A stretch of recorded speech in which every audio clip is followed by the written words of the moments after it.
Alors bonjour, c'est Fred, tipster du site gagnerfuté.com. Donc dans cette vidéo, je vais passer à la loupe 9 matchs pour le mardi 17 novembre. Alors, avant toute chose, j'ai l'habitude de vous donner les résultats qui sont pas forcément géniaux, mais il y a besoin d'une petite explication de texte quand même. Mais je vais faire en détail une petite explication plus élaborée. Certains en plus me disent, je ne sais pas ce qu'ils ont compris ou pas compris, mais on me dit, on aimerait voir tes paris en réel.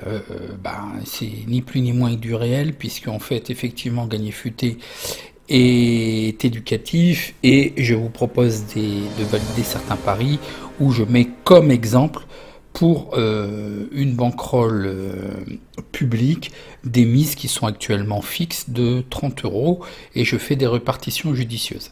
Donc je vais y revenir en détail, parce qu'il y a des éléments quand même assez intéressants à voir. D'ailleurs, c'est un aspect que je vais prendre pour les formations. Donc, je préfère passer tout de suite au pronostic, parce qu'il y en a en plus, ils en ont rien à faire, j'ai très bien compris, et tout ce qui les intéresse, c'est des pronostics. Donc, alors pour ceux qui voudront rester et avoir un petit peu les couleurs de la bankroll et l'ensemble des résultats, donc succinctement, il y a 3 paris gagnants, il y a un peu trop de paris remboursés, 4, et il y a 6 paris perdus sur les 2 jours. Ils sont tous numérotés, de toute façon, sur 13 paris en fait. Ce qui est juste gênant, les perdants, ce sont des belles cotes et on gagne des petites cotes. Donc c'est un petit peu ça qui est dommageable. La variance est très forte. Donc allez, commençons tout de suite. Alors je prends dans l'ordre, et c'est pareil pour la bankroll. Normalement je fais pas ça, je mets par ordre chronologique du début des matchs. Bon là ils sont tous à 20h45 de toute façon, mais je prends là par l'ordre de flash score. Donc le premier match est la Croatie contre le Portugal. Donc là, la Croatie est 3e avec 3 points et le Portugal est 2e avec 10 points. Le match aller, le Portugal avait emporté 4-1. Donc visuellement, au niveau du classement, le Portugal ne joue plus rien. Donc c'est un peu l'interrogation de ce pronostic. Est-ce qu'ils vont faire tourner? Est-ce qu'ils vont un petit peu, sachant que des joueurs comme Ronaldo et comme beaucoup de joueurs dans l'équipe vont avoir quand même une saison quand même difficile avec le nombre de matchs? Est-ce que le sélectionneur va vouloir faire tourner pour mettre un petit peu au repos ses joueurs? Là où il n'y a aucun intérêt pour le Portugal, il y a un seul intérêt, c'est pour la Croatie. Donc déjà c'est un peu faussé, je vous dis, les 3 éléments importants d'un pari sportif. Il faut effectivement qu'il y ait un enjeu, donc là il n'y a plus d'enjeu pour le Portugal. Il faut que ce soit des équipes en forme et des équipes régulières. Donc là déjà il nous manque un aspect, c'est l'enjeu. Il n'y a qu'un enjeu pour la Croatie. Donc voyons voir les statistiques, qu'est-ce que je vous propose. Donc les statistiques, la Croatie a un mauvais bilan de 4 défaites à la mi-temps et à la fin du temps réglementaire lors des 5 derniers matchs de Ligue des Nations. Dans 7 des derniers matchs de toute compétition, la Croatie marque au moins un but, mais encaisse aussi au moins un but. Le Portugal a réalisé une série de 3 victoires avec 2 buts et plus lors des 5 derniers matchs de Ligue des Nations, attention. Et le Portugal a concédé en moyenne 0,40 buts dans les matchs de Ligue des Nations. Les probabilités, donc les probabilités nous donnent 15% de victoire pour la Croatie, match nul à 61%, et le Portugal à 24% victoire du Portugal. Donc les probabilités nous disent match nul 1-1. Je vous propose quoi? Voilà, c'est ce que je vous dis. L'important c'est l'enjeu. C'est uniquement un enjeu pour la Croatie. Ils doivent se sauver de la relégation. Ils sont à 3 points comme la Suède. Et en plus les confrontations directes, ça sera le goal à virage, parce que les confrontations directes entre la Croatie et la Suède est 2-1 sur les 2 matchs. Donc après ça sera une question de goal à virage. Donc question de goal à virage. La Suède est à moins 6 et la Croatie est à moins 6 aussi. Donc attention, l'enjeu va être vraiment délicat. Alors après la question, est-ce que le Portugal va jouer à fond ou faire tourner? Moi je crois que le Portugal, même si ils font un peu tourner l'effectif, ils vont jouer pour gagner de toute façon. Hein, c'est pas une équipe qui calcule quoi. Hein. Après, je voyais un petit peu, je suis dans le doute pour le under. Moi, je vais vous demander de rester à l'écart sur ce match-là. Pourquoi? Parce que il y a effectivement le under qui me semble assez intéressant, mais en fait non, parce que les 6 derniers matchs de compétition, en fait j'ai oublié de marquer, c'est la Croatie, ils ont fait plus 2,5 buts.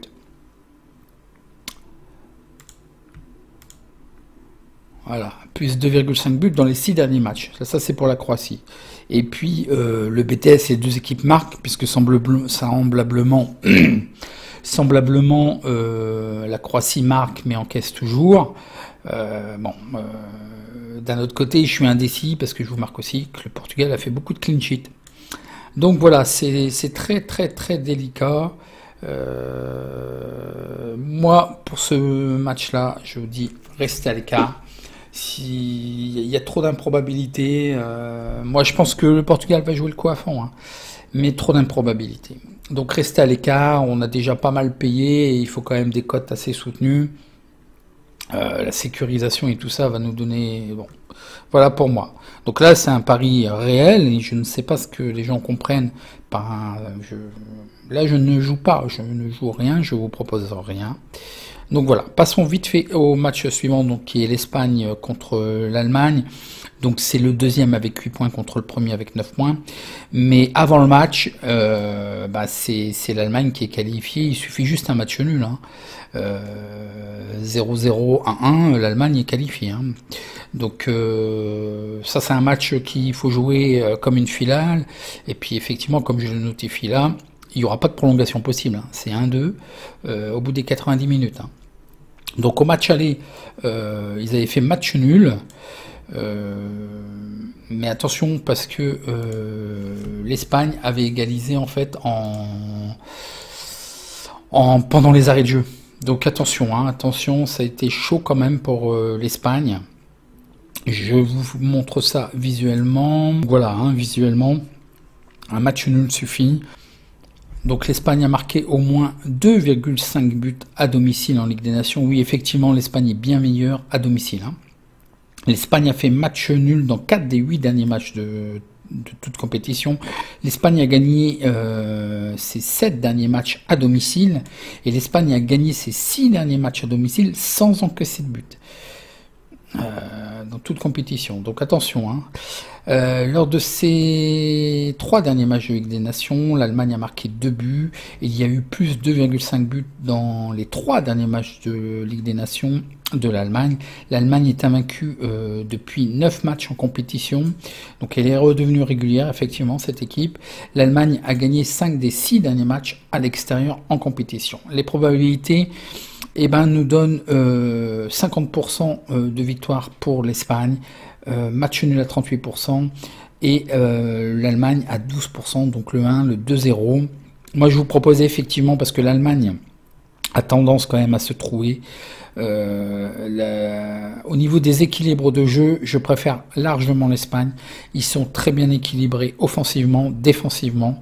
L'Allemagne, c'est très bon au niveau offensif, mais ça pêche un peu au niveau de la défense. Donc moi, je vois plutôt une faiblesse côté de l'Allemagne, sachant que l'Espagne réussit plutôt bien à domicile.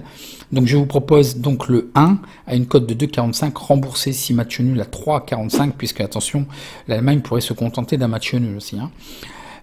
Donc voilà, pour une répartition. Donc voilà, hein, c'est un pari que je valide. Je ne sais pas ce que...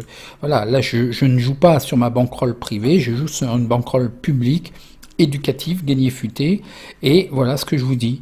Je mise sur le 1, 21 € pour un gain de 52,20 €, donc ça nous ferait une cote équivalente à 1,74. Et on couvre sur le match nul, sur la cote de 3,45, on met 9 € et vous serez remboursé de votre mise. Ou ceux qui préfèrent le N remboursé si 1 par exemple, je vous ai mis la répartition. mais je le valide pas. Moi, je pense vraiment, moi, c'est une question de défense en fait. Ce qui va faire la différence, c'est la défense, et la défense espagnole me semble d'un cran au-dessus. Donc, ils sont capables quand même d'encaisser un but de moins que l'Allemagne. Voilà ma réflexion. Donc, voyons voir le match suivant, la France contre la Suède. Donc, la France est première avec 13 points, qualifiée pour les playoffs. Et puis la Suède est quatrième avec 3 points en position de relégation, mais ils ont aussi 3 points comme la Croatie, hein. Ce qui les départage, c'est le goal average, parce qu'on a vu précédemment, les deux ont fait 2-1, hein. Donc visuellement, bon, ils peuvent encore se sauver, hein, la Suède, donc voilà. Voyons voir les statistiques. Lors des 5 derniers matchs, alors au match aller, la France l'avait emporté 1-0 quand même. Lors des 5 derniers matchs en Ligue des Nations de la France a remporté un total de 4 victoires. Donc 4 victoires sur 5 derniers matchs. Il concède 0,60 buts en moyenne par match, donc il n'y a pas beaucoup. Par contre, la Suède a été battue à la mi-temps et à la fin du temps réglementaire dans 4 des 5 derniers matchs de Ligue des Nations. Ça, c'est quand même une stat assez intéressante. Et il marque en moyenne 0,60 buts en Ligue des Nations. Les probabilités sur ce match, donc la France à 39%, match nul à 41%, la victoire de la Suède à 20%, le match nul 0-0. Bah, je ne sais pas en fait, c'est vraiment, là aussi je vais vous demander de rester à l'écart, je suis désolé. Le under serait peut-être un petit peu tentant, quoique, voilà, je ne sais pas si, est-ce que la France va faire tourner. C'est le dernier match, et puis il y a beaucoup de joueurs qui ont quand même beaucoup de matchs dans les jambes, et ils ont des compétitions à préparer aussi. Donc là, je pense que l'équipe de France va tourner. Je pense que Deschamps va quand même essayer quelques petits ajustements, essayer de faire quelque chose. La Suède doit jouer à fond, hein, pour gagner. Donc, mais ça ne changera rien pour l'équipe de France. Mais je pense qu'ils sont capables de les contenir quand même, hein. Donc voilà, bon, j'ai hésité avec vous proposer le under, mais je ne valide rien. Là, ça va être vraiment délicat. N'allez pas empirer votre bankroll, les temps sont difficiles, et voilà, soyez voilà, on a analysé, en fait, voilà, il y a que la Suède qui doit jouer et faire le match. Donc passons au match suivant, qui est la Suisse contre l'Ukraine. Donc au niveau du classement, la Suisse est quatrième avec 3 points et l'Ukraine est troisième avec 6 points. Un match nul suffit à l'Ukraine pour être sauvé de la relégation. Et puis ils ont fait au match aller 2-1. La Suisse a gagné 2-1, pardon. La Suisse, pour être sauvée, doit gagner. Après, ça sera les confrontations directes, puis le goal average. Donc visuellement, voilà ce que ça donne du classement, hein. Donc un simple match nul pour l'Ukraine, ça suffit. Donc les statistiques, la Suisse a concédé une moyenne de 1,60 buts dans leur match de Ligue des Nations, n'a gagné aucun match de Ligue des Nations, mais ils ont été quand même, pour moi, je les condamne pas complètement, parce que la Suisse a été quand même assez malheureuse. Dans la mesure où des fois, je me souviens surtout du match contre l'Allemagne, où ils avaient bien démarré, mais franchement, la victoire a été méritée, hein. La Suisse a encaissé au moins un but dans ses 5 derniers matchs de Ligue des Nations. Plus 2,5 buts ont été marqués lors de 4 des 5 derniers matchs de l'Ukraine en Ligue des Nations. Et l'Ukraine a concédé une moyenne de 2 buts par match en Ligue des Nations. Donc vous voyez, ça score quand même. Par contre l'Ukraine aussi, hein, ils ont été énormément pénalisés, c'est bien dommage pour eux. Ce qui est encore injuste, je l'ai écrit plusieurs fois en commentaire, hein, c'est qu'en fait ce week-end ils avaient 5 joueurs en moins, et voilà quoi. Donc ils ont été pénalisés, et pendant toutes ces Ligues des Nations là, alors qu'en fait en même temps la Roumanie-Norvège, pour un seul joueur en Norvège, donc je me suis renseigné, apparemment ça ne dépend pas de l'UEFA. Ils laissent les règles nationales. Donc pour la Norvège, voilà, il n'y a pas de voyage. Donc voilà, il fallait comprendre pourquoi le report du match. Donc la Suisse, pour ce qui est des probabilités 1 et 2, donc la Suisse gagne à 31%, match nul à 45%, et la victoire à l'extérieur de l'Ukraine à 24%, le N, le 1-1. Et là aussi, je pense qu'il sera très sage de rester à l'écart, parce que moi je pense que plutôt l'Ukraine va jouer le match nul. va certainement pas trop jouer pour gagner s'il y a des opportunités évidemment, mais là en sachant qu'un match nul suffit pour gagner, voilà, ils vont peut-être même profiter des ouvertures de la Suisse pour justement les prendre en compte, hein. Donc là ça serait plutôt de voir le 1N. Je l'écris là quoi en fait, l'Ukraine pourrait profiter des ouvertures, donc c'est vraiment un match difficile à décrypter, donc je ne préfère rien miser. Faites ce que vous voulez, voilà, vous avez tous les éléments. Là, je ne mise absolument rien. Voyons voir le match suivant, qui est le Luxembourg contre l'Azerbaïdjan. C'est le deuxième avec 9 points contre le troisième avec 5 points. Le match aller, le Luxembourg l'avait emporté 2-1. Petite statistique, bon avant on va voir un petit peu le visuel, qu'est-ce que ça donne. Le Azerbaïdjan doit jouer pour se sauver, et puis le Luxembourg peut encore jouer la première place, hein. Donc les statistiques, en moyenne le Luxembourg encaisse 0,5 buts lors des derniers matchs à domicile de Ligue des Nations. L'Azerbaïdjan n'a pas réussi à marquer un seul but lors des 3 derniers matchs de Ligue des Nations, et il y a eu moins 2,5 buts lors des 4 derniers matchs de l'Azerbaïdjan en Ligue des Nations. J'ai vu leur dernier match, franchement il manque pas grand chose, surtout leur première mi-temps était intéressante, donc ils ont manqué quand même de réussite, donc il faut quand même se méfier de cette équipe. Les probabilités nous donnent 34% pour le Luxembourg, 49% pour les matchs nuls, 17% pour l'Azerbaïdjan. Et là, oui, effectivement, je vous propose de voir ça en live. Je vais peut-être tweeter si c'est possible. Et bon, selon l'avancement du match Monténégro-Chypre, parce qu'en fait, je pense que bon, voilà, ils vont être au courant aussi des résultats. Ça risque d'être sur le papier le match nul, effectivement, mais il faut gagner. Donc, à mon avis, ça risque plutôt d'être 1-2. Il faut jouer pour gagner sur ce match, hein. Donc bon, je pense superviser et regarder ça en live, et puis s'il y a un bon prono à prendre, je vous enverrai un petit tweet. Alors, même si j'étais malheureux hein, ce week-end avec la Slovaquie-Écosse, et j'ai appris après match en fait, mais j'avais pas l'information que l'Écosse avait fait la fête apparemment pendant 2 jours. Il y a des informations sur internet, on voit des images où ils font la chenille et tout le tralala.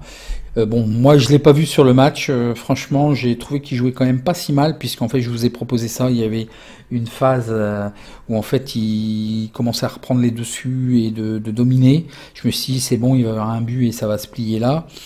Et ben non, ça n'est pas passé. Donc voilà pour ce match. Maintenant, l'autre match du groupe, hein, c'est le Monténégro avec 10 points contre Chypre qui est quatrième avec 4 points. Le Monténégro avait gagné 2-0. Donc visuellement, je vous remontre vite fait. Donc voilà, hein, le Monténégro avec 10 points. Il faut aussi gagner, hein, ils sont pas à l'abri d'un retour du Luxembourg. Chypre a encore son destin en main. Donc ça peut être un match effectivement intéressant. Voyons voir les statistiques. Le Monténégro a réussi à garder sa cage inviolée lors de 4 des 5 derniers matchs. Il y a eu moins 2,5 buts dans 4 des 5 derniers matchs du Monténégro. Et le Monténégro n'a encaissé que 0,4 buts dans les matchs de Ligue des Nations en moyenne. Chypre n'a pas réussi à marquer un seul but dans 4 des 5 derniers matchs de Ligue des Nations. Il y a eu moins 2,5 buts dans 4 des 5 derniers matchs de Chypre, et Chypre a marqué une moyenne de 0,4 buts. Les statistiques, les probabilités 1N2, donc 41% pour le Monténégro, 38% pour le match nul et 21% pour la victoire de Chypre, 1-2-0. Là, je vais jouer un pari très très judicieux, dans la mesure où je validerai quand même le 1, malgré qu'il n'est pas à value, parce que le 1 est à 1,58, mais regardez ma démarche, là c'est très très intéressant. Là souvent je vous dis, un bon pronostiqueur n'est pas obligatoirement un bon parieur, mais là c'est une bonne technique pour être un bon parieur. Et le under qui a l'air d'être assez probant, puisque de par les statistiques des deux côtés. Donc 1 remboursé si under 2,5. Donc la répartition est judicieuse, et vous allez me dire pourquoi je joue ça. Parce que la cote équivalente est à 1,49. C'est là où ça devient judicieux. Donc plutôt que de jouer bêtement le 1 à 1,58 et ne pas être sûr à 100% d'avoir un pari gagnant, on peut avoir une chance avec le under de se faire rembourser. qui est à 1,45. Et nous, la cote pondérée, qui est en fait la cote équivalente des deux paris. Donc sur le 1, vous mettez 9 euros et sur le under, vous mettez 21 euros pour avoir une cote remboursée. On a une cote de 1,49. Donc dans les deux cas, on est très proche. Hein. À 0,10, je préfère sacrifier 0,10, enfin même pas 0,09 pour avoir un pari remboursé, surtout qu'on peut cumuler. Vous comprenez ma démarche. Donc voilà quoi. Donc ça, je le valide. Donc je ne sais pas ce que vous comprenez là sur la banquerolle publique gagné futé. Je valide ça. C'est toujours un exemple de 30 euros, mais je prends une mise de 30 euros qui correspondait à initialement la banquerolle à 1000 euros, mais qui n'a pas redémarré. Je vous laisse voir les résultats de la banquerolle pour ceux que ça intéresse et qui viennent d'arriver et qui me posent énormément de questions autour de la banquerolle. Il y a un bilan de la banquerolle gagné futé de la saison précédente. Allez, passons au match suivant. Donc là, Andorre, Lettonie. Donc là, c'est direct, rester à l'écart. Pourquoi? Parce qu'il n'y a plus rien. Il n'y a plus rien à jouer. Donc c'est mort pour eux. Voilà, ils sont en Ligue D et ils resteront en Ligue D. Il n'y a pas de promu, il n'y a pas de descente. La Ligue E n'existe pas. Ok? Allez, on suivant Gibraltar, Liechtenstein. Donc le premier avec 7 points contre le deuxième avec 4 points. Gibraltar a gagné 1-0. Un match nul suffit à Gibraltar pour être promu en Ligue C. Et si les deux équipes terminent par une égalité de points à la fin de la saison, enfin bref, à la fin de ce match-là, puisque c'est la fin de saison, les résultats des face-à-face les départageront. Ok, c'est ça qu'il faut comprendre. Et puis, Liechtenstein doit gagner par 2 buts d'écart. Ok, puisqu'en fait, s'ils font 1-0, eh ben, ils sont à égalité, confrontation directe, et après, c'est le goal average. Donc, visuellement, voilà ce que ça donne. Donc voilà, même si gagner, il faut soigner le goal average, parce qu'en fait, le goal average est positif pour Gibraltar. Hein. Voilà ce qu'il faut retenir. Les statistiques, les 3 derniers matchs de Ligue des Nations de Gibraltar, ils ont réussi à garder leur cage inviolée et le Liechtenstein a marqué une moyenne de 2 buts, mais c'est qu'un seul match, hein, c'est un groupe de 3 matchs, c'est bateau. Hein. Les probabilités sur ce match, la victoire de Gibraltar à 42%, match nul à 32%, le Liechtenstein à 26%, 2-1 au niveau du score. Je vous propose de rester à l'écart, même si le 1N est tentant, puisqu'en fait, voilà, les cotes sont assez élevées. Je sais très bien que vous allez regarder ça. C'est vrai que ça peut être assez tentant, mais on ne connaît pas bien ces nations du football quand même, hein, franchement. Donc là, moi, je reste à l'écart, je valide rien du tout. Pour le match suivant, Malte, l'île Féroé. Donc Malte est deuxième avec 8 points et l'île Féroé est premier avec 11 points. Le match aller, ils avaient fait 3-2. L'île Féroé avait gagné. Alors là, c'est pareil. Si les équipes terminent à égalité de points, hein, les résultats des face-à-face les départageront. Après, ça sera le goal à virage. Et puis après, parce que ça m'a l'air d'être très très serré, et j'ai pas eu le temps de regarder. Je sais pas ce qui va les départager. Bon, je pense à un match truqué. Je pense que c'est prévu hein, dans l'article. Le match décide hein, d'un penalty ou voilà quand on va s'arranger quoi. Allez, je blague. Donc, voyez, on voit visuellement ce groupe. Hein. Donc voilà. À voir. Bon, c'est pas des nations qu'on suit. Donc Malte doit quand même gagner par 2 buts et puis un match nul suffit hein, pour l'île Féroé. Dans les statistiques, dans les 4 derniers matchs de l'île Féroé, il y a eu moins 2,5 buts. Les probabilités sur ce match, Malte à 23%, match nul à 46%, la victoire extérieure à 31%, le N donc un score de 1-1. Et là c'est pareil, je vous dis de rester à l'écart. On ne connaît pas bien ces nations et là aussi c'est vrai de par les cotes, le 1N serait assez intéressant, ou le 2N, à vous de voir, mais je ne prendrai absolument rien. Donc voilà pour ce qui est des paris et d'une vision globale un petit peu de ces affiches. Maintenant, je vais voir en détail avec vous, pour ceux qui veulent rester, la banquerolle publique gagnée futée, donc tout ce qui a été validé. tout de même rapidement, on va pas faire une vidéo de 2 heures. Je pense que les gens qui ont suivi déjà sont assez déçus, peut-être d'avoir perdu. Et puis voilà, bon, je pense que dans certains qui demandent des informations sur la bankroll, c'est pour se rassurer certainement de certaines choses. Donc le premier match, c'était l'Ukraine. C'était l'Allemagne contre l'Ukraine, hein, c'était un choix 1 contre le choix 2, donc il est remboursé puisqu'en fait les deux équipes ont marqué. Ils ont fait 3-1, donc remboursé. La France-Portugal, je vous avais dit, hein, je joue sec le match nul. Bon, c'est vrai que j'ai pas soulevé, mais la France a quand même bien joué. Là, ils sont quand même rassurants. Vraiment très très rassurant. Le Portugal a bien joué aussi, mais la France là a été quand même pas mal. Ça frisait le match nul, hein. Le Portugal a eu des bonnes opportunités, mais là franchement je suis complètement trompé parce que là je pense que Deschamps, il faut noter, hein, il a une bonne équipe là il a fait une bonne feuille de match. Je pense qu'il va la reprendre, hein, à plusieurs reprises. Donc on est proche de l'équipe type de l'équipe de France d'ailleurs, hein. Donc je vous ai dit match nul, que je jouais sec mais que je couvrais quand même en partie. J'ai pas fait les deux, le choix 1 contre le choix 2, j'aurais dû parce que ça aurait été remboursé, mais c'est pas grave, j'ai fait le gourmand en pensant que la cote de 3,25 allait passer. Donc là c'est perdu puisque la France a gagné 1-0. Le under passe, donc là c'est un match gagnant. Suède Croatie, et ben la Suède, je voyais la Croatie gagner et puis de couvrir avec le match nul. Bon bah la Suède a fait son match, hein. Je vous avais dit aussi c'était plutôt un 1-2 à jouer parce que effectivement il fallait réagir. Bon bah voilà, c'est perdu. Suisse-Espagne, donc là c'est un pari gagnant, je vous ai dit match nul remboursé 6-2. Attention quand même, l'Espagne, Ramos rate 2 pénaltys, c'est franchement inexcusable à ce niveau là, et en plus bon bah voilà, il termine avec un match nul. Donc ils ont fait 1-1. Azerbaïdjan, Monténégro, donc là c'est perdu, 0-0, ben, j'étais un peu surpris, hein, première mi-temps de l'Azerbaïdjan, ils pouvaient même mener, donc là 0-0.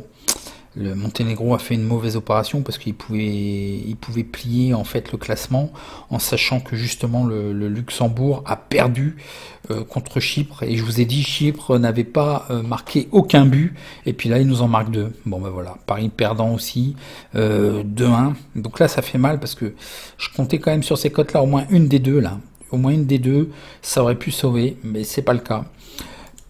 Pays-Bas, Bosnie, vous voyez, même pas, je vous ai dit, le Pays-Bas ne marquera pas 3 buts, bah, ils en ont marqué 3, ils ont fait 3-1, bah, désolé. Je voyais plutôt le under, parce que je pensais que la Bosnie allait quand même tenir. Bon, bah là, c'est un pari perdant aussi, hein. La Belgique, l'Angleterre, bon, ça, je savais un petit peu que l'Angleterre, il fallait pas espérer mieux.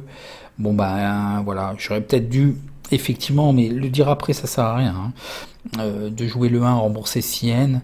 Je pensais peut-être un petit peu, parce que la Belgique pouvait se satisfaire d'un match nul. Je pensais que l'Angleterre aurait été capable, mais c'est toujours ce qu'on vous dit, hein. Ils ont un très bon groupe, ils ont une très bonne équipe. Mais voilà quoi, en sélection nationale, voilà, c'est comme ça depuis des années, hein, ça, c'est très étrange. Donc la Belgique a gagné 2-0, donc on est remboursé. Danemark-Islande, on a failli se faire piéger avec en plus une petite cote. Franchement, je vous ai dit ça va le mettre avec un combiné exceptionnellement. Bon, il est gagné, mais vraiment en toute fin de match, l'Islande a égalisé, et vraiment à la limite du temps réglementaire, le Danemark, on a remarqué un second. Bah oui, de tenir 1-0 comme ça, si vous enchaînez pas, si vous enfoncez pas le clou, l'adversaire, c'est toujours ce que je vous dis, le foot c'est très facile, l'adversaire reprend confiance, et voilà. Bon, on a quand même gagné. L'Italie-Pologne, bon bah là, l'Italie m'a beaucoup plu et rassuré. La Pologne, bon bah c'est un petit peu comme l'Angleterre d'ailleurs, hein. En phase de groupe on les voit, et puis après on les voit plus quand c'est des matchs clés et des matchs importants, hein. C'est souvent comme l'Angleterre. L'Italie vraiment très bien, très bien. Une bonne animation offensive, franchement c'est pas mal, hein. Ça je note et tout, hein. Ils ont marqué des points, donc ils ont gagné 2-0, donc c'était le choix 1 remboursé si under, c'était match nul pardon, et remboursé si under. Bon bah il y a eu un under, donc on est remboursé.